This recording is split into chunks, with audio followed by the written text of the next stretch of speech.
একটা তুলির আঁচড় দিলাম, আকাশ হলো নীল, সুখের অসুখ নিলাম তোমার চোখেতে ঝিলমিল। প্রেমের ফাঁদে পড়ুক না হয়, উড়ুক তাদের ঘুম, কৃষ্ণচূড়ায় লাল হলো এই ভালোবাসার মরশুম।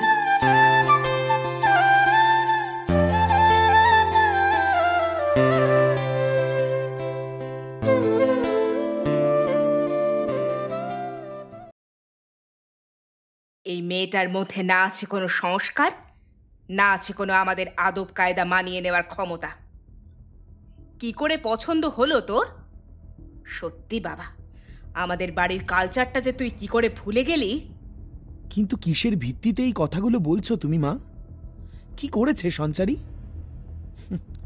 বাইরের 5টা লোকের সামনে তোমারই ছেলেকে অপমান করছিল তোমারই আত্মীয় স্বজন, তাই প্রতিবাদ করেছে। বড় দোষ করেছে, তাই না? বাহ, বিয়ের পর মুখে মুখে কথা ফুটেছে তোর। খুব ভালো লাগছে তোর এই উন্নতিটা দেখে। তা হ্যাঁ রে, তোর এই প্রতিবাদী ভাবমূর্তি নিশ্চয়ই তোর বউ তোকে তৈরি করতে বলেছে। বড় অবান্তর কথা বলছো তুমি মা। তুমি ভুলে যাচ্ছ, ছোট কাকা, ছোট কাকিমা, রাঙা পিসি, ওরা কিন্তু আমার পড়াশোনা, আমার কেরিয়ার এসব নিয়েই কথা বলছিল। ওরা বলছিল যে আমার নিজের কিচ্ছু করার ক্ষমতা নেই, তাই বাবার ব্যবসাটাই আমার শেষ ভরসা। আর সেই কথাটুকুরই তো প্রতিবাদ করেছে সঞ্চারী। কেন? তোমার ছোট কাকা, ছোট কাকিমা ওরা ভুল কি বলেছেন? সত্যিই তো আজ বাবার ব্যবসাটা না থাকলে তুমি রাস্তায় গিয়ে দাঁড়াতে। মা, যদি বাবার ব্যবসাটা দেখার চাপ আমার উপর না থাকতো, আমি কিন্তু... মুখে মুখে কথা বলো না। কি তুমি কিন্তু কি তুমি কি করে নিতে? হ্যাঁ, হই তোমার ছোট ডিজিটাল ক্যামেরায় তুমি বিরাট নাম করা ফটোগ্রাফার হয়ে যেতে বুঝি। না, আমি হয়তো বড় ফটোগ্রাফার হতে পারতাম না, কিন্তু নিজের আইডেন্টিটিটা নিজে তৈরি করার চেষ্টা তো করতাম। অ্যাটলিস্ট আমার নিজের পছন্দের কাজ নিজের মতো করে করতে পারতাম মা। হ্যাঁ হ্যাঁ, ওসব আমার জানা আছে। সবশেষে দেখতাম আমার ছেলে বিয়ে বাড়িতে ছবি তুলে বেড়ায়। সেটা বুঝি সম্মানের হতো? এতে অপমানের তো কিছু হতো না মা। ছবি তোলাটা কিন্তু একটা স্কিল, একটা আর্ট। এখন মানুষ প্রচুর টাকা খরচা করে বিয়েতে ছবি তোলান। এখন শুধু এদের পরিচয় আর ক্যামেরাম্যান হিসেবে নয় মা, ফটোগ্রাফার হিসেবে। কিন্তু সেভাবে ভাবতে গেলে আমি তো আমার বাবার ব্যবসা সামলাচ্ছি, মানে বাড়ি বাড়ি ওয়াটার সাপ্লাই করছি। এতে সম্মানহানি হয় না? বড্ড বড় বড় কথা বলছো তুমি। তোমার ওই বাবার এত বড় ব্যবসাতেই আমাদের এই এত রাজকীয়তা, সেটা ভুলে যেও না। তোমার দাদু কলকাতা থেকে এখানে প্রথম চাকরি সূত্রে এসেছিলেন, তারপর কিন্তু এখানের এই আস্তানাটা তোমার বাবা নিজে পরিশ্রম করে ব্যবসা করে তৈরি করেছেন। হ্যাঁ মা, ঠিক বলেছ। তাতে আমার অনেকটা গর্ববোধ হয়। কিন্তু তার মানে তো এই নয় যে আমিও আমার মতো করে নিজের পরিচয় তৈরি করতে পারতাম না। কতবার তো বলেছি মা, আমাকে কলকাতায় ফটোগ্রাফি স্কুলে ভর্তি করো। আমার গতে বাঁধা ছকে পড়াশোনা করতে ভালো লাগে না। আমি অন্যরকম ক্রিয়েটিভ কাজ করতে চাই। শুনেছ কখনো আমার কথা? করতে দিয়েছ কখনো? সাপোর্ট করেছো একটুও? কাঁড়ি কাঁড়ি টাকা নষ্ট ছাড়া তো আর কিছুই হতো না। কি করে ফেলতে তুমি? শুধুমাত্র ওই মেয়েটার জন্য আজ আমার বাড়িতেই অশান্তি। বিয়ের আগে ছেলে আমার মুখের ওপর একটা কথা বলতো না, আর এখন শোনো, আর এক মুহূর্ত কিন্তু ওই মেয়েটাকে আমি আমার বাড়িতে সহ্য করব না। হয় তুমি থাকবে তোমার বউ নিয়ে, নয় আমি থাকবো।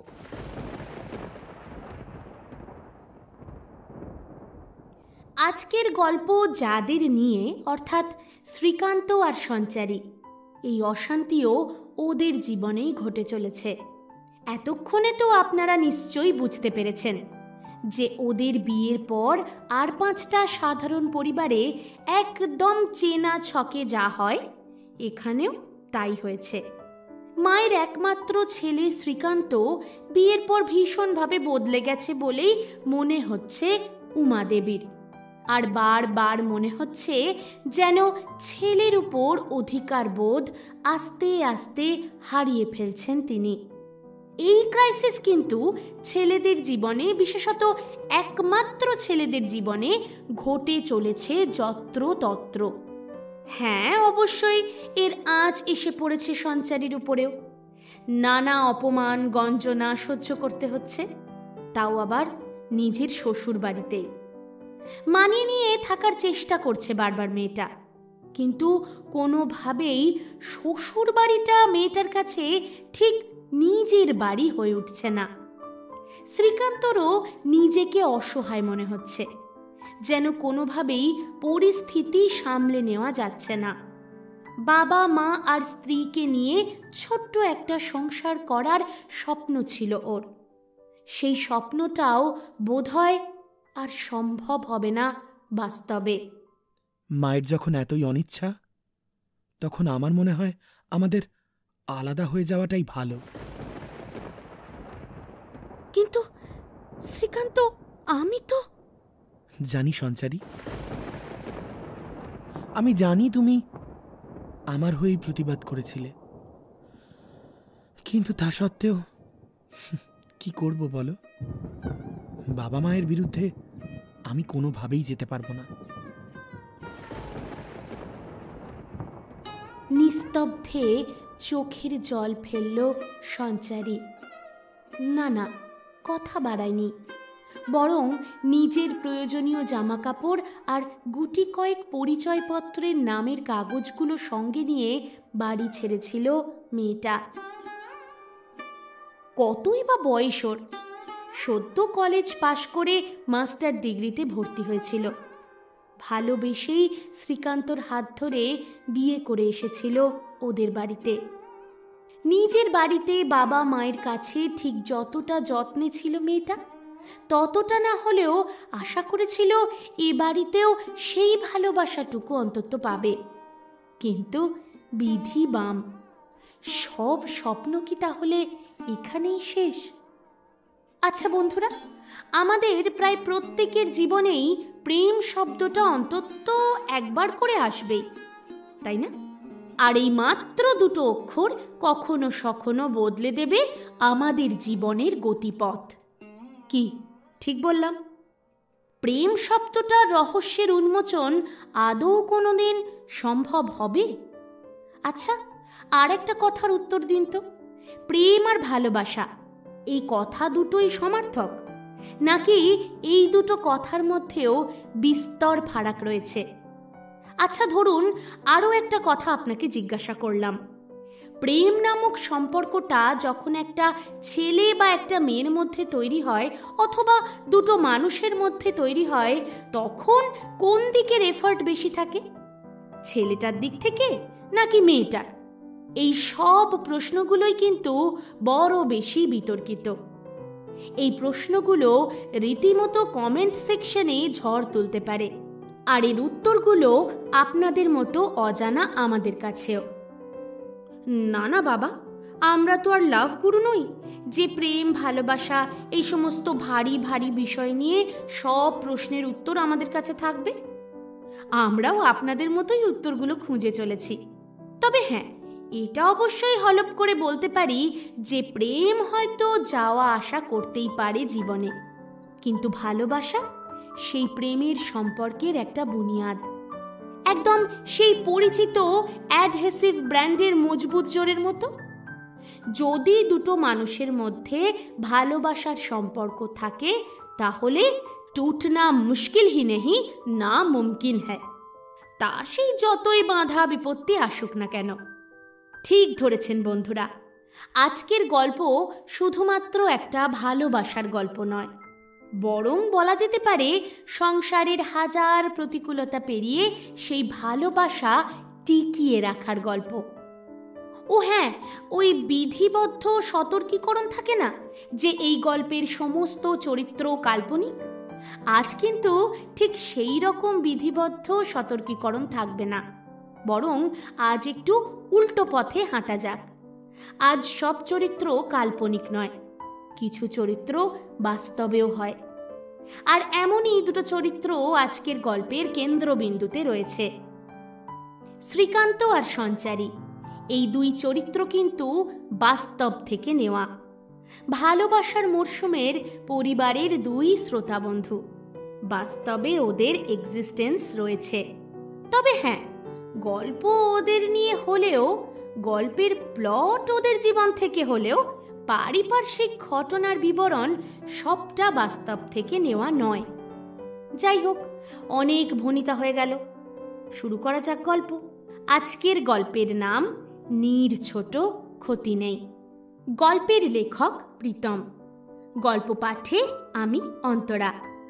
আর আজ অন্যান্য চরিত্রে আমার সঙ্গে রয়েছেন মৌটুসী, মধুমিতা, প্রীতম এবং স্তোত্র পাঠে শ্রীযুক্ত সন্তোষ হাজরা। তাহলে চলুন আজকের গল্প শুরু করা যাক। পরিচয় পর্ব মন দেওয়া নেওয়া শুরু হয়েছিল প্রায় বছর 3 আগে, ঠিক এমনই একটা মহালয়ার ভোরে।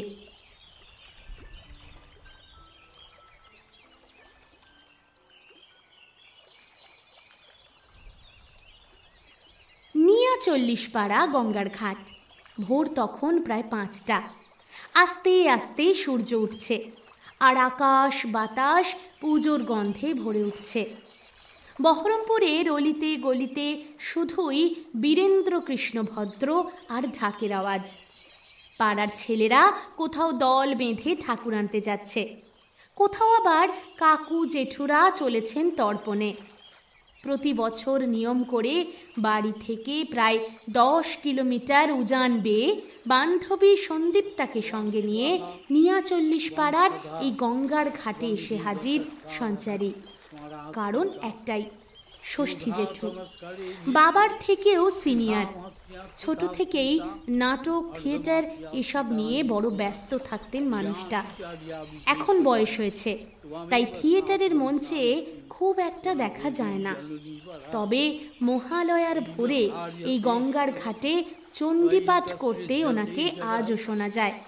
এমন সুন্দর উচ্চারণ বয়সের ভারে হয়তো খানিকটা শিথিল হয়েছে, কিন্তু তাও আজও এই চণ্ডীপাঠ শুনে গায়ে কাঁটা দেবেই।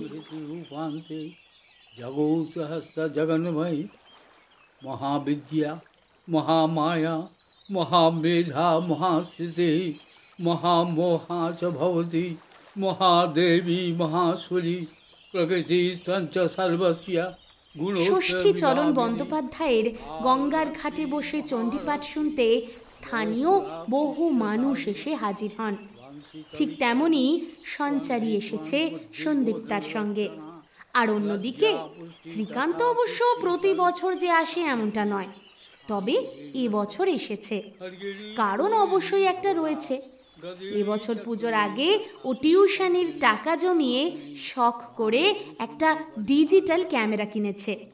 সেই স্কুল লাইফ থেকে বড্ড শখ, ফটোগ্রাফার হবে। কিন্তু পারিবারিক চাপে সে সমস্ত আর হওয়া হয়নি। বাবার ব্যবসা সামলাতেই কোথা দিয়ে যে কলেজ লাইফটা শেষ হতে চলেছে বুঝতেই পারে না ও। টিউশনগুলো করছে শুধুমাত্র কিছু টাকা জমাবে বলে, নচেত প্রয়োজন হতো না নেহাতি।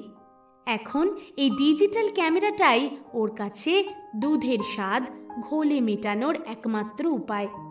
আসলে শ্রীকান্ত বিশ্বাস করে ফটোগ্রাফি করার জন্য শুধুমাত্র দামি দামি ক্যামেরা, লেন্স এসবই শেষ কথা নয়। প্রয়োজন একটা দৃষ্টিভঙ্গির, একটা সৃজনশীল মনের। তাই ছোট্ট ডিজিটাল ক্যামেরাটা ওর কাছে ক্রিয়েটিভ ফটোগ্রাফির জন্য যথেষ্ট। তার উপর বহরমপুরের বাসিন্দা হওয়ায় চারিদিকে এত সুন্দর সুন্দর ডেস্টিনেশন যে ফটোগ্রাফি করার জায়গার অভাব হয় না। আজও ষষ্ঠী চরণ জেঠুর স্তোত্র পাঠের জায়গাটায় এত মানুষের মুগ্ধ দৃষ্টির মুখগুলো ওর কাছে যেন ছবির এক একটা জীবন্ত চরিত্র। তাই লোভ সামলাতে পারল না ছবি তোলার। ক্যামেরা তাক করতেই স্ক্রিনে হঠাৎ করেই ভেসে উঠল একটা ইনোসেন্ট মিষ্টি মুখ।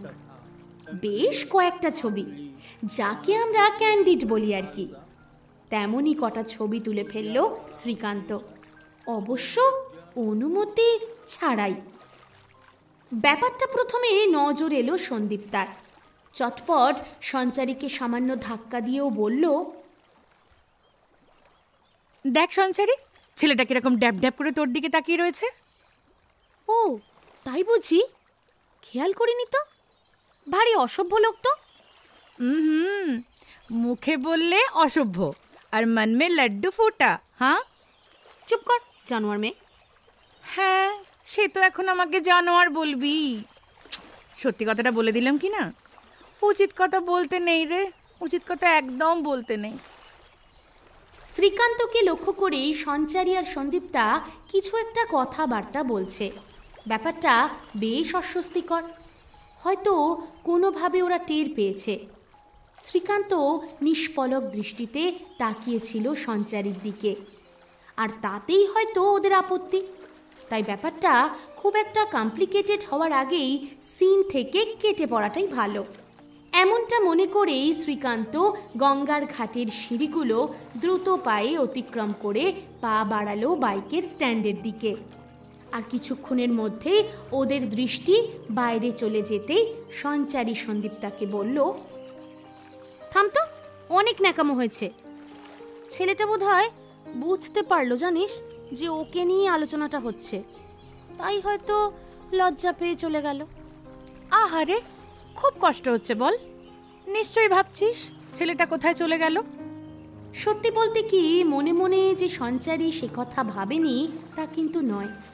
আসলে চোখের নিমেষে ছেলেটা ছুটে কোন দিকে যে গেল দেখে উঠতে পারল না ও। তাই সঞ্চারীর দুটো চোখ ছেলেটার অনুসন্ধানে ব্যস্ত রইল খানিকক্ষণ। আর চোখের চাহনির ব্যস্ততা কোনোভাবেই নজর এড়িয়ে গেল না সন্দীপ তার। তাই লেগপুল করার উদ্দেশ্যে স্বাভাবিকভাবেই সঞ্চারীকেও বলল, এক কাজ করি, চল আমরাও চটপট রাস্তায় উঠে যাই, গিয়ে দেখি ছেলেটা কোথায় যাচ্ছে, তাকে ফলো করি। চ। পাগল হয়ে গেছিস নাকি? হঠাৎ করে চিনি না জানি না ফলো করতে যাব কেন? চেনা জানা নয়, হয়েই যাবে। কি বলিস? বলেই হেসে গড়িয়ে পড়ল সন্দীপটা। এমনভাবে মস্করা করার ব্যাপারটা মোটেই পছন্দ নয় সঞ্চারীর। তাই এক ধমকে চুপ করানোর চেষ্টা করতে থাকলো ওকে। এই অনেক হয়েছে, আর হাসতে হবে না। রোদ বাড়ছে কিন্তু। চল চল বাড়ি যাই, বিষয়টা আমার একদম ভালো লাগছে না। চল চল তাড়াতাড়ি ওঠ। বাড়ির পথে পা বাড়ালো ওরা দুজন। স্কুটি চলল স্লথ গতিতে, আর চোখ চারিদিকে খুঁজতে থাকলো ওই ছেলেটাকে। না, সেদিনের মতো আর ছেলেটাকে দেখতে পায়নি সঞ্চারী। হঠাৎ এই ছেলেটাকে আবার আবিষ্কার করলো পুজোর শপিং করতে গিয়ে। আরে, এইটা তো সেই কালকের ছেলেটাই যে আমার দিকেই তাকিয়েছিল। ব্যাপারটা কি? আমাকে কি ফলো করছে কোনোভাবে? না না, দেখতে হচ্ছে। একবার জিজ্ঞাসা করি সোজাসুজি, কি চাইছে কি ছেলেটা? মনে মনে এই কথা ভাবতেই সাহস সঞ্চয় করে ঘুরে দাঁড়ালো সঞ্চারী। ওমা, ছেলেটা গায়েব। আশ্চর্য তো, গেল কোথায়? যত তাড়াতাড়ি সম্ভব বাড়ি ফিরে এলো। তারপর ফোন করলো সন্দীপটাকে। এই জানিস তো আজকে কি হয়েছে? কি হয়েছে রে? আরে শপিং এ গিয়েছিলাম, ওই লাস্ট মোমেন্টের কিছু কেনাকাটা বাকি ছিল। আরে সেদিন তোকে বললাম না ছোট মামা টাকা দিয়ে গেছে জামা কাপড় কেনার? তো আমি কি করেছি, কয়েকটা ম্যাচিং করে জুয়েলারি কিনে নিয়ে এলাম। আরে বাস, কোন কোন সেট কিনলি? অষ্টমীর দিন পরবি বলে যেটা কিনেছিলিস হলুদ শাড়িটা রে, ওটার সাথে একটা গোল্ডেন ঝুমকো কিনেছিস? হ্যাঁ রে কিনেছি, কিন্তু আসল কথাটা শোন কি হলো। আরে দূর, থাম তো। সেদিন যে বলছিলি নবমীর দিন মিরর ওয়ার্ক করা যে শাড়িটা পরবি, ওটার সঙ্গে ক্লাচ ব্যাগ কিনেছিস? না রে, সব কিছু তো এখনো কেনা হয়নি, কিন্তু কি হয়েছে সেটা তো শুনবি। সে কি রে, শপিং এ গেলি আর ওইগুলোই কিনলি না? আজব। আরে ধুর বাবা, তখন থেকে একটা কথা বলার চেষ্টা করছি, কিছুতেই শুনতে রাজি নয়। কি শুনবো? তুই তো কিছুই কিনিসনি দেখছি। নিশ্চয়ই এখন বলবি কালকে তোর সঙ্গে শপিং এ যেতে। এই শোন, এখন থেকে বলে রাখছি কিন্তু, কালকে পার্লারে অ্যাপয়েন্টমেন্ট আছে, অনেকদিন আগে থেকে নিয়ে রেখেছি, কোনোভাবেই যেতে পারছি না আমি। দূর, তুই ওই বিউটি পার্লারেই যা, আমার কথা তোকে শুনতে হবে না, আমি ফোন রেখে দিচ্ছি। এই না না, কি বলতে চাইছিস বলতো? অনেকক্ষণ ধরে একটা কথা বলার চেষ্টা করে চলেছে সঞ্চারী, কিন্তু সন্দীপ্তা সেদিকে ভ্রুক্ষেপই করছে না। তাই ফোন রেখে দেওয়ার হুমকি দিতেই নড়ে চড়ে বসলো সন্দীপ্তা। সেদিনের সেই ছেলেটা রে। কোন দিনের কোন ছেলে রে? উফ, ন্যাকামি করছিস কেন? সেই ছেলেটা, মহালয়ার দিন সকালে যাকে গঙ্গার ঘাটে দেখেছিলাম। হ্যাঁ হ্যাঁ, সেই ছেলেটা এই তোকে প্রপোজ করেছে রাস্তায়। ইস, এইবারে তুই কিন্তু প্যান্ডেল হপিং এর পার্টনার পেয়ে গেলি বল। উফ, পুরোটা না শুনে মন্তব্য করবি না তো, যা খুশি তাই বলে যাচ্ছে। ও, তাহলে বুঝি কি ডিরেক্টলি বিয়ের প্রপোজাল? এই শোন, আমি ফোন রাখছি, আমার কথা যখন শুনবি না শুধু শুধু আমি বাজে এই না না, প্লিজ বল, প্রমিস করছি মন দিয়ে শুনবো। ওই ছেলেটাকে আজ আবার মার্কেট প্লেসে দেখলাম, জানিস তো, ওই দোকান দোকান ঘুরছিলাম দুলহারগুলো ম্যাচিং করার জন্য, তখনই মনে হলো আমাকে কেউ যেন ফলো করছে। পরিষ্কার দেখেছি ওই মহালয়ার দিনেরই ছেলেটা, কিন্তু ঘুরে যখন তাকালাম। সে কি রে, দিলি না কেন কষিয়ে দুটো থাপ্পড়? কেন থাপ্পড় দেব কেন? অসভ্যতা তো আর করেনি। উফ, পুলক তো তোমার 16 আনার উপর 18 আনা দেখছি। প্রেমে পড়েছো চাঁদু, প্রেমে পড়েছো। থাম তো তুই, যা মুখে আসছে তাই বলে যাচ্ছে। শোন, ছেলেটা আমাকে ফলো করছিল, তাই আমি আর কোনো কেনাকাটি কিছু না করে সোজা টোটো ধরে বাড়ি চলে এসেছি। ইস, ফসকে গেল বল। আবার তুই আর কি করছিস? ভাল লাগছে না আমার, আমি ফোন রেখে দিলাম। পুজোর শুরু আর মাত্র 2 দিন, আজ পঞ্চমী। বহরমপুর শহরটা সেজে উঠেছে এর মধ্যেই। চারিদিকে কোথাও কিশোর কুমার, কোথাও লতা মঙ্গেশকর, কোথাও আশা ভোসলে, কোথাও কুমার শানু। ঘরে কি আর মন টেকে? তাই পঞ্চমীর দিনে প্যান্ডেল হপিংয়ে বেরিয়ে গেল সঞ্চারী আর সন্দীপ্তা। বাড়ির কাছের প্যান্ডেলটায় হঠাৎ সন্দীপ্তার নজরে এলো সেই ছেলেটা। ওরে, ওদিকে তাকা একবার। কোন দিকে? আরে তোমার ডান দিকে। কি আছে রে? নেকা চন্ডি তুমি। ওই দেখ, ওই ছেলেটা মনে হচ্ছে তোর ছবি তুলছে। মানেটা কি? মানে আর কি, ছেলেটা তোর প্রেমে পড়েছে।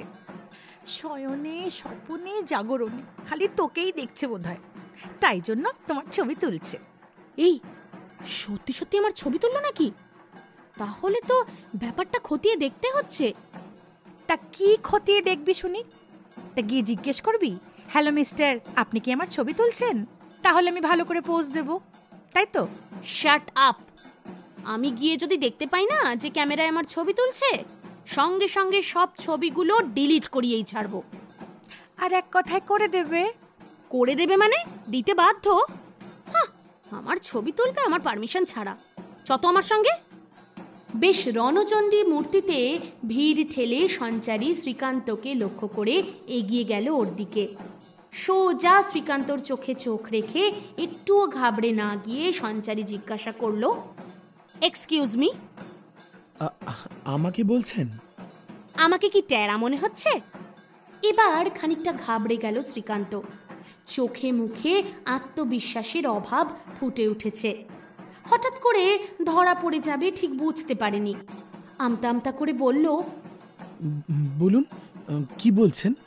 মানে আমি কি কোনো... হ্যাঁ আপনি। বেশ কয়েকদিন ধরে দেখছি পিছন পিছন ঘুরে বেড়াচ্ছেন, ফলো করে বেড়াচ্ছেন মার্কেটে, মাঠে ঘাটে, সর্বত্র। আর আজকে তো সব লিমিট ক্রস করে ফেলেছেন আপনি। কেন ম্যাডাম, কি করলাম? কি করলাম জিজ্ঞাসা করছেন? সেটা তো আমার থেকে ভালো আপনি জানেন। না মানে আমি তো তেমন কিছুই... ভ্যাবা চাকা খেয়ে দাঁড়িয়ে থাকা শ্রীকান্তকে দেখে মনে মনে হাসি পেলেও মুখে গাম্ভীর্য বজায় রেখে সঞ্চারী জিজ্ঞাসা করল, কই দেখি আপনার ডিজিটাল ক্যামেরাটা একটু হাতে দিন তো। বলেই নিজের ডান হাতটা পেতে দিল শ্রীকান্তর সামনে। না মানে হঠাৎ এটা চাইছেন? কারণ ওতে আমার কিছু ছবি আমার অনুমতি ছাড়াই তোলা হয়েছে। সেগুলো ডিলিট করতে হবে। না না, মানে বিশ্বাস করুন, আমি না আসলে। হ্যাঁ হ্যাঁ, জানি জানি। বলবেন আমি ইচ্ছে করে তুলিনি, এমনি এমনি উঠে গেছে, আমার ক্যামেরার হাত পা আছে, তাই জন্য ক্যামেরা নিজেই আমার দিকে তাকিয়ে কয়েকটা ছবি তুলে ফেলেছে, ব্লা ব্লা ব্লা। শুনুন, অত কথায় কাজ নেই, যা বলছি তাই করুন। ক্যামেরাটা আমাকে দিন। অগত্যা উপায় না দেখে হাতে ধরে থাকা ক্যামেরাটা বাড়িয়ে দিল সঞ্চারীর দিকে। আর সঞ্চারী ক্যামেরার পাওয়ার বাটনটা অন করে একে একে স্ক্রল করতে থাকলো ছবিগুলো। ইস, এই ছবিটাতে তো আমাকে বেশ মোটা লাগছে। হ্যাঁ, ঠিক বলেছিস। আবার এই ছবিটার অ্যাঙ্গেলটা ইস মোটেও ভালো নয়। এমনিতেই আমার ডান দিকের প্রোফাইলটা খারাপ। হ্যাঁ দেখ, তারপরে পাশে আমাকে কিরম কালো কালো লাগছে। এ কি, এই ছবিটাতে তো আবার আমি আউট অফ ফোকাস। একে একে ছবিগুলো দেখে নিজেদের মতো আলোচনা করতে থাকে সন্দীপ্তা এবং সঞ্চারী। ওদের এই কনভারসেশন মনে মনে বেশ এনজয় করতে থাকে শ্রীকান্ত, আর অবাক হয় বেজায়। মেয়েটার মাথা খারাপ নাকি কে জানে, এই তো এসেছিল ঝগড়া করতে। ভাবলাম এক্ষুনি বোধহয় চেঁচা মেচি করে লোকজন জড়ো করবে। ভালোই ভালোই দিয়েও দিলাম ক্যামেরাটা। এখন তো দেখছি ছবিগুলো রীতিমতো চুলচেরা বিশ্লেষণ শুরু করে দিয়েছে। এই ছবিটা কিন্তু দুর্দান্ত হয়েছে বল। ঠিক বলেছিস, এতে আমাকেও বেশ ভালো লাগছে। এক্সকিউজ মি, এই দেখুন, এই ছবিগুলো কিন্তু আমি ডিলিট করে দিলাম। এইগুলো তো আমাকে একটুও ভালো লাগছিল না, সেই জন্য। আর দেখুন কয়েকটা ছবি, এইটা, এইগুলো, হ্যাঁ এইগুলো সব কিন্তু আমার চাই। হ্যাঁ হ্যাঁ, নিশ্চয়ই নিশ্চয়ই, আপনি নিশ্চয়ই পেয়ে যাবেন। বাট আপনার হোয়াটসঅ্যাপ নাম্বারটা? ওই দেখ, কায়দা করে আবার তোর ফোন নাম্বার চাইছে। আরে না না, এরকম কিছু নয়।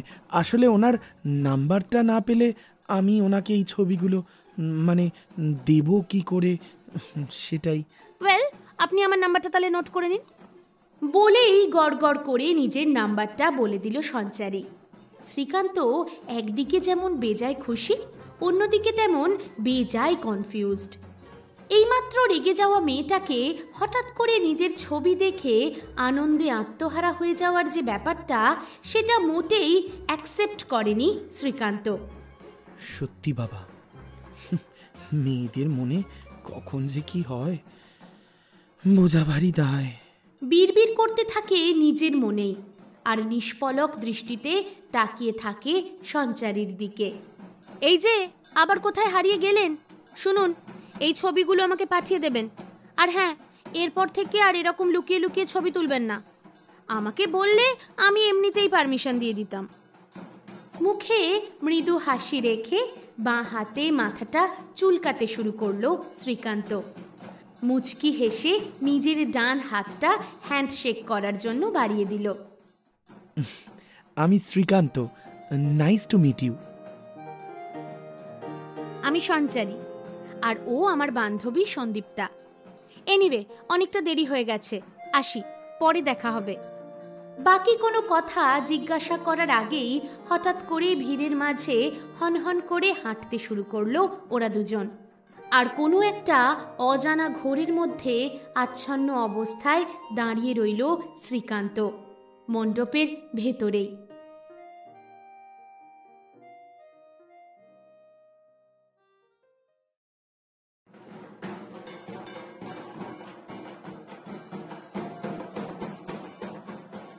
শৌখিন এবং ঐতিহ্যপ্রেমী শ্রীকান্ত বরাবরই থিম পুজোর বদলে পছন্দ করে সাবেকি দুর্গাপুজো। বহরমপুরের কাছেই জামুরায় রাজবাড়ির দুর্গাপুজো। বাড়ির পুজো মানেই তাতে একটা ঐতিহ্যের ছোঁয়া। তাই ওই ছোট্ট ডিজিটাল ক্যামেরাটাকে সম্বল করে কিছু ক্রিয়েটিভ ছবির প্রত্যাশায় প্রতি বছর শ্রীকান্ত ষষ্ঠীর দিনের ভোরবেলাটা নিয়ম করে পৌঁছে যায় ওই রায়বাড়ির দুর্গাপুজোর প্রাঙ্গণে। এই রায়বাড়ির পূজা আনুমানিক 1728 খ্রিস্টাব্দ থেকে শুরু হয়েছে। ওনাদের পদবি ছিল ঘোষাল। সুজাউদ্দৌল্লা ওরফে সুজাউদ্দিন মোহাম্মদ খাঁ ওনাদের রায়বাহাদুর উপাধি দেন। প্রায় ৩০০ বছরের এই পুজোর নিয়ম কানুন থেকে শুরু করে আচার বিচার সব কিছুই বেশ অভিনব। দেবী মূর্তিতেও থাকে অন্য আর এক বিশেষত্ব। এ বাড়ির মা দুর্গার রং হলুদ কিংবা বাসন্তী নয়, বরং উদীয়মান সূর্যের কমলা রং। দেবীকে এখানে প্রকৃতির সাথে তুলনা করা হয়। আর সিংহ কিন্তু কেশরযুক্ত সিংহ নয়, বরং নরসিংহ। আর এই নরসিংহ রূপেই তাকে দেখা যায় দেবীর পায়ের তলায়।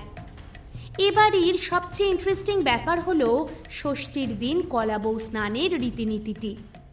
না, কোনো গঙ্গার ঘাট কিংবা পুকুর ঘাটে গিয়ে নয়। মনে করা হয় কলাবউ এই বাড়ির একজন স্ত্রী, তাই দেবী মূর্তির সামনে একটা গর্ত খনন করে সেখানেই হয় কলাবউ স্নান। এমন সব দৃশ্য দেখার উদ্দেশ্যে সাধারণের জন্য এ বাড়ির দরজা খুলে দেওয়া হয় ষষ্ঠী থেকে দশমী। বাইক নিয়ে সকাল সকাল পৌঁছে যায় শ্রীকান্ত। মূল ফটক দিয়ে ঢুকতে ঢুকতেই চক্ষু চড়ক গাছ। আরে সঞ্চারী না? হ্যাঁ তাই তো। আকাশি শাড়িতে ঠিক যেন আকাশের মতোই স্নিগ্ধ লাগছে। একবার কাছে গিয়ে কথা বলা যাক। না বাবা, থাক, আবার ধুম করে কি না কি বলে রেগে যাবে। ৭-৫ ভাবতে ভাবতে চোখের দৃষ্টি সঞ্চারীর দিকে স্থির রেখে এক জায়গায় দাঁড়িয়ে রইল শ্রীকান্ত। কিছুক্ষণের মধ্যেই শ্রীকান্ত যে দূর থেকে সঞ্চারীকে দেখে চলেছে তা নজর এড়াল না সঞ্চারীর। খানিকটা বিরক্ত হয়েই শ্রীকান্তর সামনে এসে দাঁড়ালো সঞ্চারী। আচ্ছা, কি ব্যাপার বলুন তো? আপনি কি সত্যি সত্যিই আমার পিছু করছেন? সেই মহালয়ার দিন থেকে দেখে আসছি। একবার গঙ্গার ঘাটে, একবার মার্কেট প্লেসে, একবার পূজা মণ্ডপে, আর ফাইনালি এখানেও। না মানে ব্যাপারটা কি বলুন তো আপনার? না মানে আসলে আমি এই বাড়ির পুজো দেখতে প্রতি বছর আসি, তাই এবছরেও এসেছি। কিন্তু বিশ্বাস করুন, আমি আপনার পিছন পিছন আপনাকে ফলো করে আসিনি। দেখুন, ব্যাপারটা কিন্তু একেবারেই অন্যরকম হয়ে যাচ্ছে। আমি মোটেই ঠিক স্বচ্ছন্দ বোধ করছি না। আপনার যদি কিছু বলার থাকে বলতেই পারেন। এভাবে প্রতিদিন এখানে ওখানে ফলো করলে আমার জন্য কিন্তু ব্যাপারটা অস্বস্তির হচ্ছে। হঠাৎ করেই মনের কথাটা বলার সুযোগ পেয়ে গেল শ্রীকান্ত, কিন্তু সাহস জুগিয়ে উঠতে পারল না মনের মধ্যে। কোনো রকমভাবে আমতা আমতা করেও বলল, না মানে সেরকম কিছু তো বলার নেই। ও আচ্ছা, কিচ্ছু বলার নেই। অথচ সেদিন থেকে দেখে চলেছি বারবার আপনি আমার পিছনে পিছনে ঘুরঘুর ঘুরঘুর করে বেড়াচ্ছেন, জাস্ট এমনি এমনি, তাই না? না মানে শুনুন, আপনাকে। হ্যাঁ, কি আপনাকেটা কি? পুরোটা বলুন তো, আর না হলে এভাবে পিছন পিছন ঘোরা বন্ধ করতে হবে।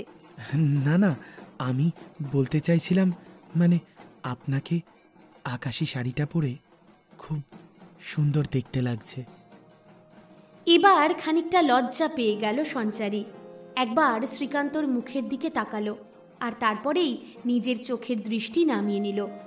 শ্রীকান্তর দিকে পিছন ঘুরে দাঁড়ালো ও। সামনেই দেবী মূর্তি। চোখ বন্ধ করে হাত জোর করে প্রণাম করল সঞ্চারী।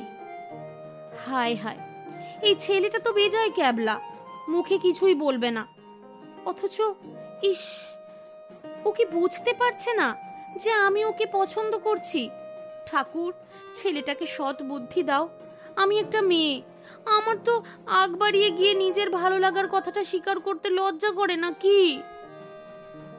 অন্যদিকে দু চোখ বন্ধ করে হাত জোর করে দেবী মূর্তির দিকে মুখ করে দাঁড়িয়ে শ্রীকান্ত, কিন্তু পাশে দাঁড়িয়ে থাকা সঞ্চারীর মুখটাই ভেসে উঠছে বারবার। হে ভগবান, নিজের মনের কথাটা যে কি করে বলি।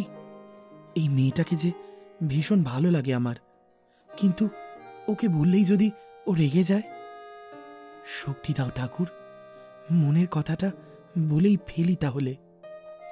দুজনেই প্রায় একসঙ্গে প্রণাম শেষ করে চোখ খুলে একে অন্যের দিকে তাকালো। না, মাত্র ৩-৪ দিনের দেখায় কেউই কাউকে প্রপোজ করে বসেনি, বরং হাসি বিনিময় করে দুজনেই পাশাপাশি হেঁটে চলল অনেকটা রাস্তা। বাইকটাকে হাঁটাতে হাঁটাতে সঞ্চারীকে বাঁ পাশে রেখে পায়ে পা মেলাচ্ছে শ্রীকান্ত। দুজনের চোখে মুখেই একটা অস্বস্তি ভাব স্পষ্ট। কি বলবে একে অপরকে, কোথা থেকেই বা শুরু করবে, কিছুই বুঝে উঠতে পারছে না কেউ।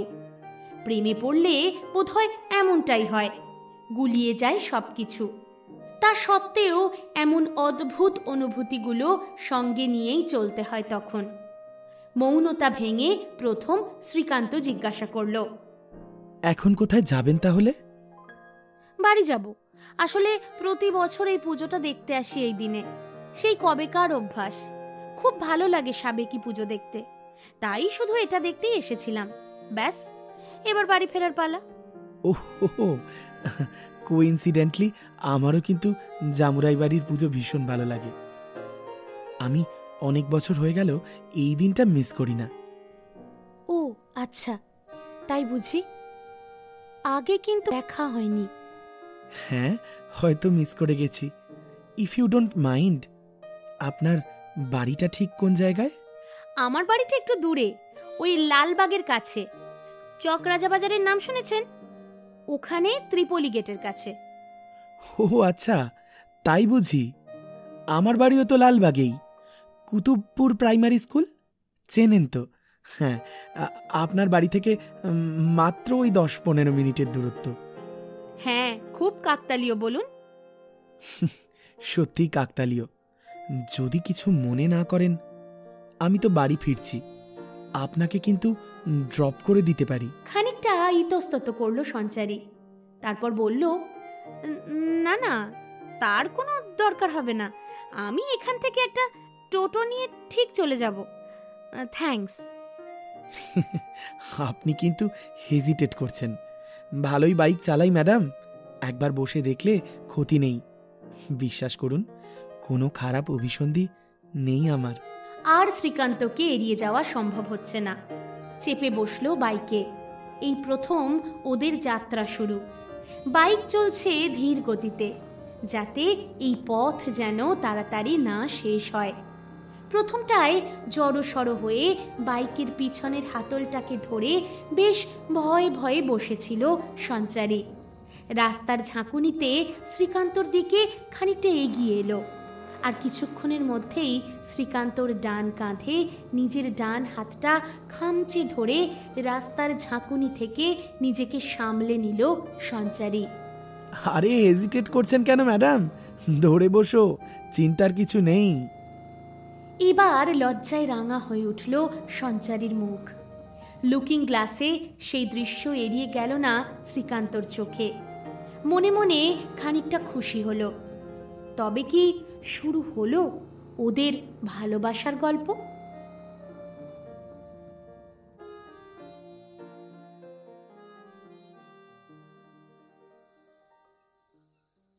বাড়ি ফিরে পুজোর সাজের শেষ রূপ টানটুকু দিতে বসেছে সঞ্চারী।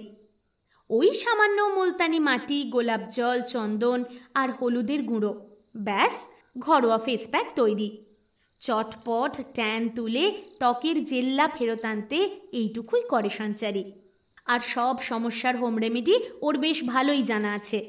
তাই রান্নাঘরের মুসুর ডাল থেকে টমেটো, ফেলে দেওয়া আলুর খোসা থেকে পাতিলেবু, এসব দিয়েই দিব্যি নিজের রূপচর্চা সামলে চলেছে ও। ঠিক এমন সময়েই ফোনের রিংটোনটা বেজে উঠল। কিরে, সব সেটিং হয়ে গেল নাকি? মানে কিসের সেটিং? উফ নেকু, কিচ্ছু বোঝো না যেন। ওই যে সেদিন, মানে পরশুদিন পঞ্চমী ছিল, যে ছেলেটা তোর ছবি তুলছিল, তার সাথেই তো বাইকে করে আসছিলে। বাবা, তলে তলে এত, হ্যাঁ? এক রাত্রির কাটতে না কাটতে ষষ্ঠীর সকালে একবারে সেটিং। এই কি যাতা বলছিস? আসলে আমি ওই জামুরাই বাড়ির পুজোটা প্রতি বছরের মতো এই বছরও দেখতে গিয়েছিলাম। জানিস, ওরও না খুব পছন্দের পুজো ওটা। ওমা, তাই বুঝি? এখন থেকেই নাম মুখে আনতে বুঝি লজ্জা করছে, তাই সোজা ও? এই বাড়াবাড়ি হচ্ছে কিন্তু। আরে ওখানে গিয়েই তো দেখা হলো শ্রীকান্তর সাথে। আজকে একটু ভালো করে আলাপ করলাম। আসলে চোখাচোখি হয়ে গিয়েছিল, কি করে অভদ্রের মতো এড়িয়ে যাই বল। আর তাছাড়া জানিসই তো ওদের বাড়ি আমাদের বাড়ি থেকে মাত্র 10 মিনিটের দূরত্বে, অথচ দেখ আগে কিন্তু কখনো দেখিনি সেভাবে। আসলে মামুনি, তোমার ডানাটা তো আগে গজায়নি, এখন গজিয়েছে তাই উড়ে বেড়াও। বলছি এবছর তাহলে তো শাড়ির কুঁচি ধরার লোক পেয়ে গেছো। এবছর তাহলে তো আর আমার সাথে ঠাকুর দেখতে বেরোচ্ছ না, তাই না? এই কি যাতা বলছিস? আরে আমাকে জাস্ট লিফট দিয়েছিল একটু, তার বেশি কিছু নয়। শোন, অষ্টমীর দিন কিন্তু দেখা হচ্ছে। হ্যাঁ, দেখা হচ্ছে, তবে কদিন দেখা হবে সে বিষয়ে সন্দেহ আছে। এই আর কিন্তু ভালো লাগছে না তোর এই লেগ পুলটা। রাখছি ফোন। ফোনটা রেখে মনের মধ্যে একটা অজানা আনন্দ আর ঝাঁকে ঝাঁকে প্রজাপতি উড়ে যাওয়ার আভাস পেল সঞ্চারী। সত্যি সত্যি এই মেয়েটা প্রেমে পড়েছে। রাত পোহালেই অষ্টমী। এবছরের অষ্টমীর সাজটা হওয়া চাই মানানসই। কাঁচা হলুদ রঙের লাল পেরে শাড়ি, আর তার সঙ্গে একটা ঘটি হাতা লাল ব্লাউজ। না না, খুব বেশি মেকআপ নয়, একটা ছোট্ট লাল টিপ, আর তার সাথে হালকা লিপস্টিকেই সঞ্চারীকে বেশ ছোট্ট লক্ষ্মী প্রতিমার মতো দেখতে লাগছিল। পাড়ার পুজো প্যান্ডেলে অঞ্জলি দিতে দাঁড়িয়ে হঠাৎ চোখ পড়ল শ্রীকান্তর দিকে। না না, আজ আর বিরক্ত লাগেনি, বরং খুশিতে ডগমগ করছিল মনটা। কিন্তু আজ সঙ্গে মা, পিসি অনেকেই রয়েছে, কোনোভাবেই কথা বলা যাবে না। আরে বাবা, এ তো যে সে কোনো বন্ধু নয়। সঞ্চারী এই ছেলেটার প্রেমে পড়েছে, তাই বাড়ির লোকের সামনে কথা বলতে ভয় তো লাগবেই, সঙ্গী একরাশ লজ্জাও। মুখে মৃদু হাসি রেখে না চেনার ভান করে হাত জোর করে ঠাকুরের দিকে তাকিয়ে রইল সঞ্চারী। কাকতালীয়ভাবে আজ শ্রীকান্তও পড়েছে কাঁচা হলুদ রঙের পাঞ্জাবি। চোখের ইশারায় সঞ্চারী বুঝিয়ে দিল দারুণ লাগছে। ব্যাস এটুকুই যথেষ্ট। দিল গার্ডেন গার্ডেন। দুপুরে খিচুড়ি ভোগ, অষ্টমীর প্রসাদ, এই সব কিছুর মধ্যেই আজ উতলা দুটো মন। উচাটন দুপুরেই হঠাৎ করে হোয়াটসঅ্যাপে মেসেজ ঢুকলো সঞ্চারীর, সঙ্গে রিসিভ হলো দুটো ছবি।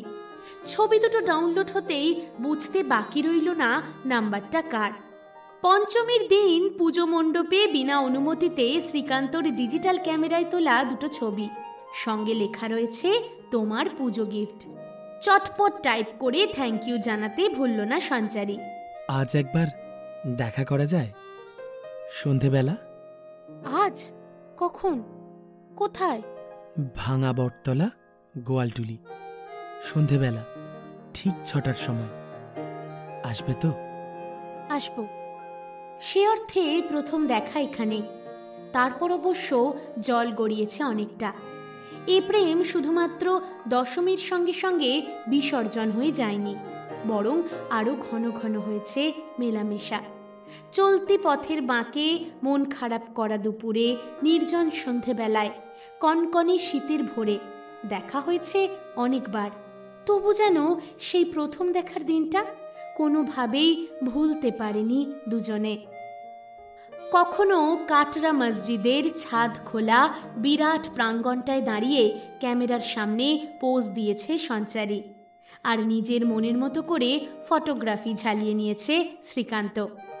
আবার কখনো বা কাঠগোলা রাজবাড়ির সামনের রাস্তাটায় ঘোড়ায় টানা গাড়িতে চেপে নিজেদের ভালোবাসাটুকু জানিয়ে দিয়েছে একে অপরকে।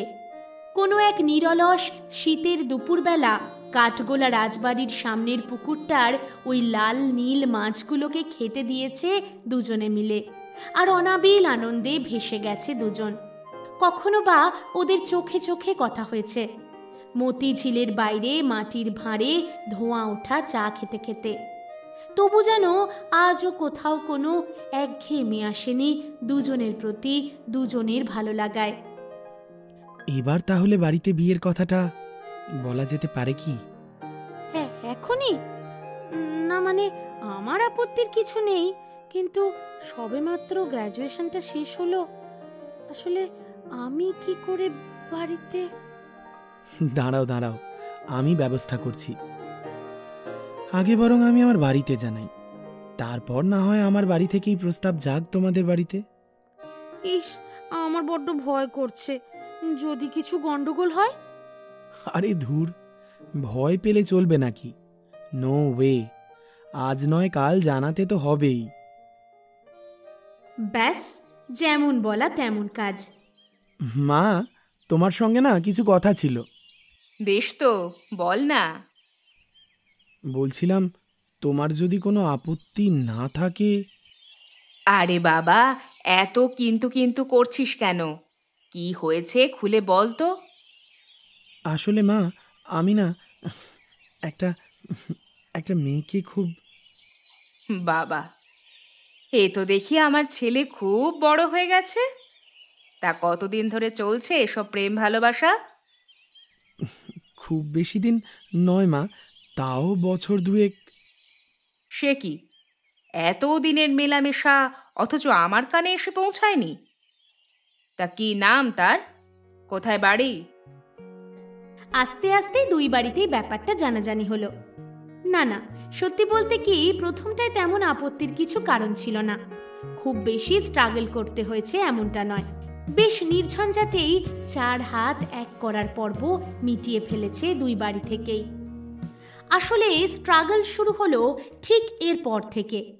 মধুচন্দ্রিমা থেকে ফিরে যখন সংসার জীবনে একটু একটু করে ধাতস্থ হচ্ছে সঞ্চারী, যখন একটু একটু করে দায়িত্বশীল হয়ে উঠছে শ্রীকান্ত, যখন ওরা ওদের মতো করে সংসার জিনিসটা আসলে কি চিনতে শিখছে, ঠিক তখনই বাদ সাধলেন শ্রীকান্তর মা। প্রায় প্রতিটি পদক্ষেপেই উনি ভুল ধরে বেড়াতেন ওনার একমাত্র ছেলের স্ত্রীর। বিশ্বাস করুন, এমন পরিস্থিতিতে অল্প বিস্তর প্রায় সবাই পড়েছে জীবনে। এই পরিস্থিতিতে দাঁড়িয়ে অনেকে নিশ্চয়ই একথা বিশ্বাস করেন যে একটা মেয়েকে সংসার জীবনে টিকে থাকতে গেলে অনেক বেশি স্যাক্রিফাইস করতে হয়, অনেক বেশি ক্রাইসিসের মোকাবিলা করতে হয় মেয়েদের। হ্যাঁ, তা অবশ্যই অস্বীকার করছি না, কিন্তু জানেন তো, এইরকম এক অনভিপ্রেত পরিস্থিতিতে যতটা সমস্যার সম্মুখীন হয় একটা মেয়ে, ততটাই সমস্যার সম্মুখীন হয়ে পড়ে একটা দায়িত্ববান জ্ঞান বুদ্ধিযুক্ত ছেলেও। কারণ সেই মুহূর্তে সে যখন ঠিক ভুল দোষ গুণ বিচার করতে থাকে, তখন তাকে কম বেশি পক্ষপাতিত্ব করতেই হয়। হয় মা, না হয় তার মায়ের বৌমা, কারোর না কারোর পক্ষ নিতেই হয় ছেলেটাকে। কারণ এমন সাংসারিক দ্বিধাদ্বন্দ্বে একজন ঠিক হলে অন্যজন ভুল হবেন, সেটাই খুব স্বাভাবিক। এই মুহূর্তে একটা ছেলে যদি দোষটাকে দোষ, অন্যায়টাকে অন্যায় বলার সাহস রাখে, তাহলে সে কোনো এক পক্ষের চোখে কাপুরুষ হয়ে দাঁড়ায়। আর যদি কোনো পক্ষকেই না চটিয়ে ব্যালেন্স করতে যায়, তাহলে সমাজ তাকে কাপুরুষ বানিয়ে দেয়।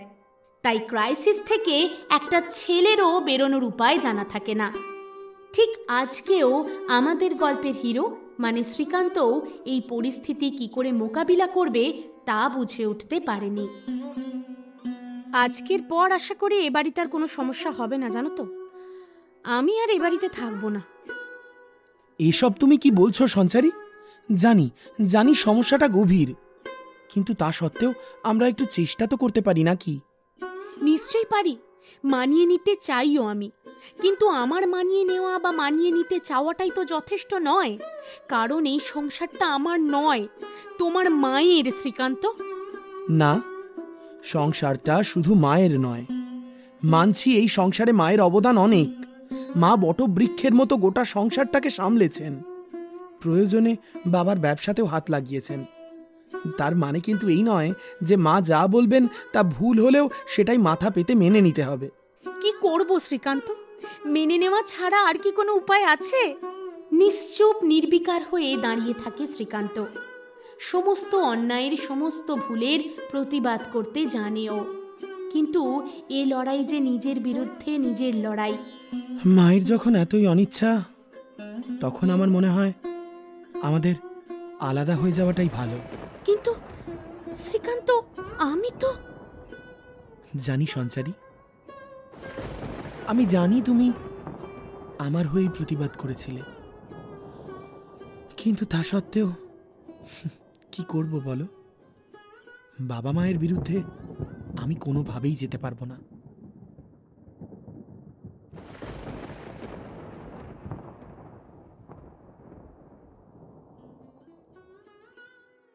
ঠিক এই কটা কথা বলেই অনেক স্বপ্ন নিয়ে ঘর বাঁধতে আসার স্বপ্নটাকে মনের কোনো গোপন কুঠুরিতে চাপা রেখে আবার ফিরে গেল নিজের বাড়িতে।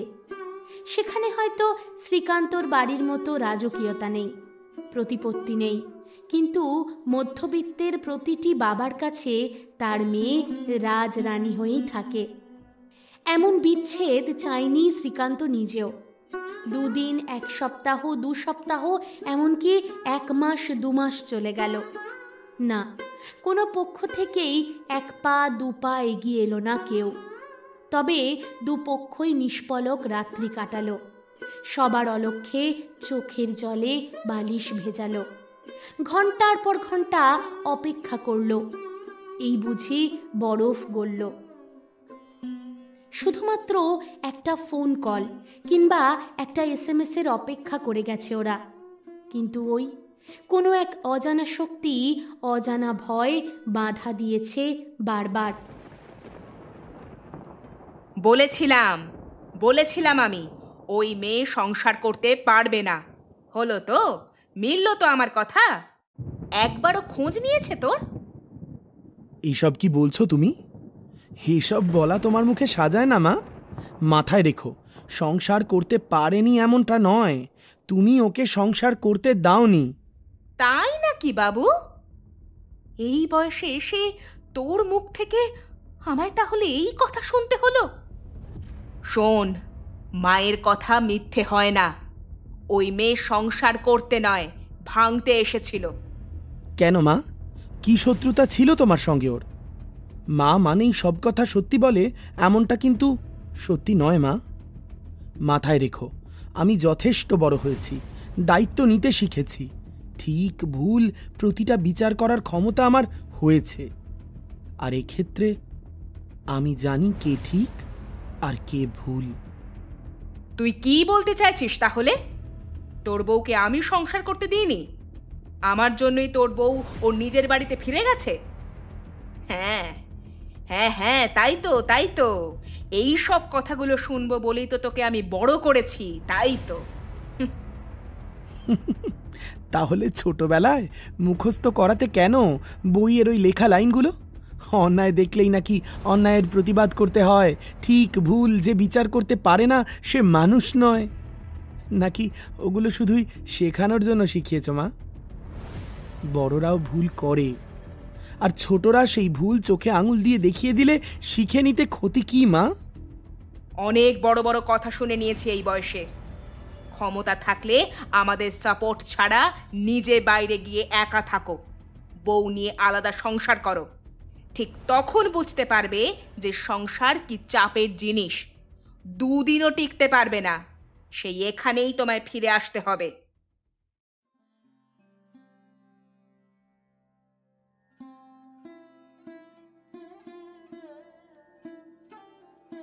বড্ড জেদ চেপে গেল শ্রীকান্তর মনে। নিজের আইডেন্টিটি প্রুফগুলো আর নিজের টাকায় কেনা শখের ছোট্ট ক্যামেরাটা নিয়ে ঘর ছাড়ল শ্রীকান্ত। লালবাগের শ্রীকান্তর যে বাড়িটা থেকে মাত্র 10 মিনিটেই পৌঁছে যাওয়া যায় সঞ্চারীর বাপের বাড়িতে, সেই দূরত্বটুকু শেষ 2 মাসে যেন কয়েক যোজন বেড়ে গিয়েছে। আজ মনের জোরে সেই দূরত্বটুকুও মিটিয়ে ফেলল শ্রীকান্ত।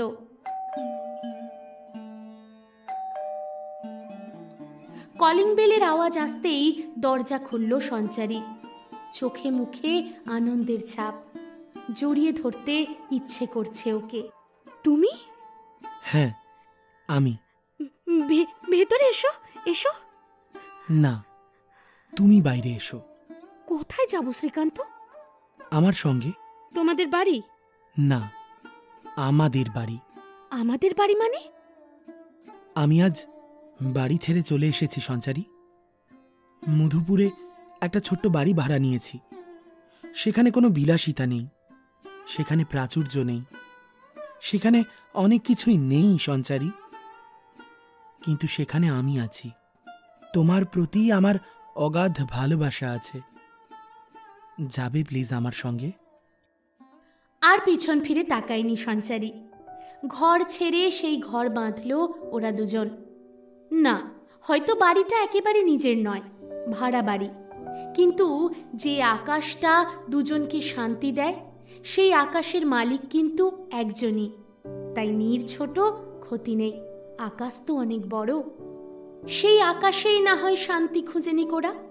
হ্যাঁ, অনভ্যস্ত হাতে ওরা দুজন মিলে গুছিয়ে নিচ্ছে ওদের সংসার।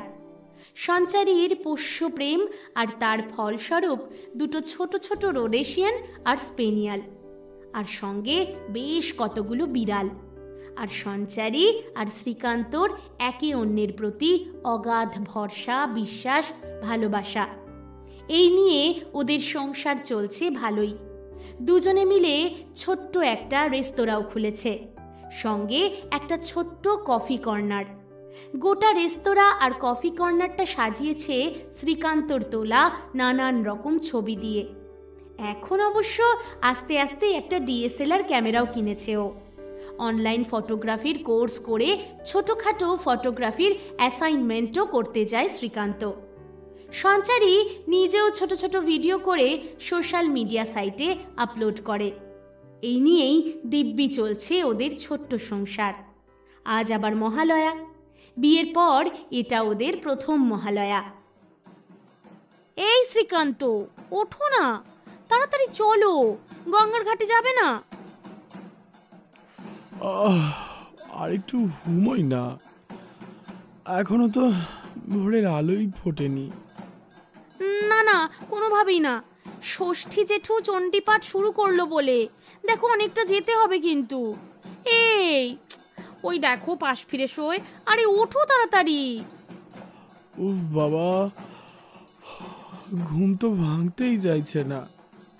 তাই বুঝি? তাহলে তুমি ঘুমো, আমি চললাম একা। এই না না, দাঁড়াও দাঁড়াও। খুনসুটি আর ভালোবাসা এই চলছে দুজনের জীবনে। আগামী পুজো ওদের বিয়ের প্রথম দুর্গাপুজো।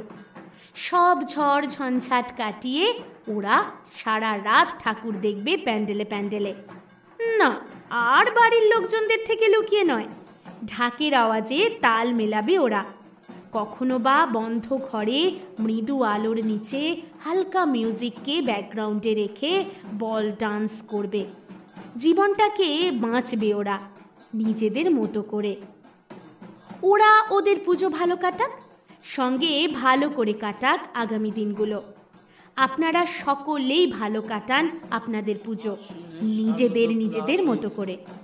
বেজে উঠেছে আলোক মঞ্জিল, ধরণীর বহিরাকাশে অন্তরিত মেঘমালা, প্রকৃতির অন্তরাকাশে জাগরিত জ্যোতির্ময়ী জগন্মাতার আগমন বার্তা। আনন্দময়ী মহামায়ার পদধূলি অসীম ছন্দে বেজে উঠে রূপালো ও রসলোকে আনে নবভাব মাধুরীর সঞ্জীবন। তাই আনন্দিতা শ্যামলী মাতৃকার নীর ছোট, ক্ষতি নেই। এই গল্পটা আজ এই পর্যন্তই। আবার আপনাদের সঙ্গে কথা হবে আগামী মঙ্গলবার নতুন আরও একটা গল্প নিয়ে, ঠিক দুপুর 3:30। তবে যাওয়ার আগে একটা কথা অবশ্যই বলে যাব।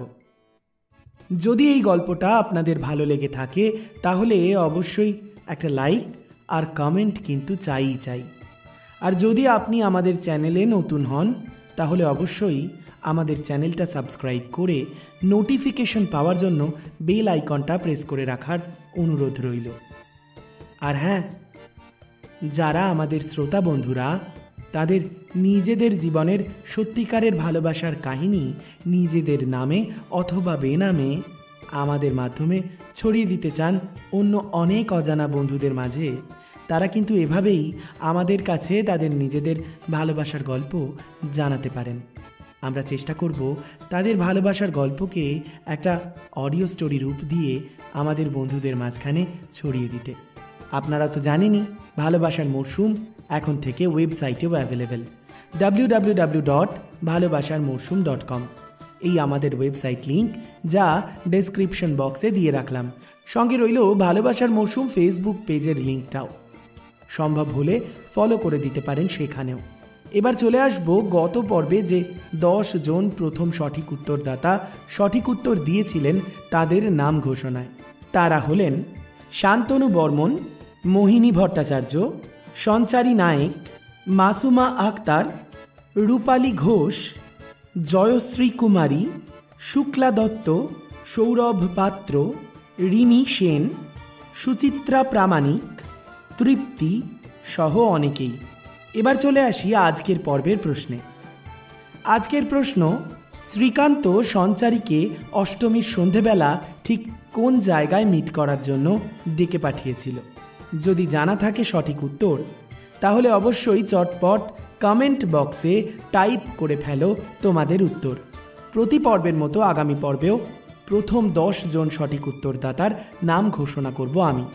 তবে হ্যাঁ, আজ একটা শর্ত রইল, তা হচ্ছে আজ যাদের নিয়ে গল্প অর্থাৎ শ্রীকান্ত এবং সঞ্চারী, তারা দুজন কিন্তু উত্তর দিতে পারবে না।